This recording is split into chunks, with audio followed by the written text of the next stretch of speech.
Svíinn opnar, 5 mínus 6, svíinn lokar, svo mínus hérna og svo opnast annars svíi, 2 mínus 7 og sá svíi lokar. Útkoman úr þessu dæmi verður +4. Skulum skoða hvernig það gerist.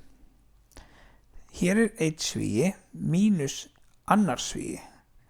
Þessi svígar eru jafn réttháir, svo ég ætla bara að klára á báða samtímis. 5 mínus 6 verður mínus 1, en 2 mínus 7 verður þessi mínus 5, þessi gula mínus 5 inn í sviga. Þessi mínus hérna, hann býður allan tíman, hann heldur áfram hérna og hann breytist ekki fyrir núna, það er að segja nú fer hann að vinna sína vinnu. Því sjáðu til, hér mínus sinnum önnur mínus tala, það er að segja mínus sinni mínus. Og mínus sinni mínus mun alltaf gefa með +svar, þannig að þessi mínus hérna, sinnum mínus 5, gefur mér alltaf +5.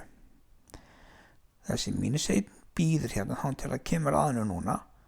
Mínus 1 + 5 þýðir að útkoma verður +4. Við getum séð þetta á talnalinni hérna. Ég byrjaði í mínus 1, færðist 5 sæti upp af því að það er plús og enda í tölunni 4.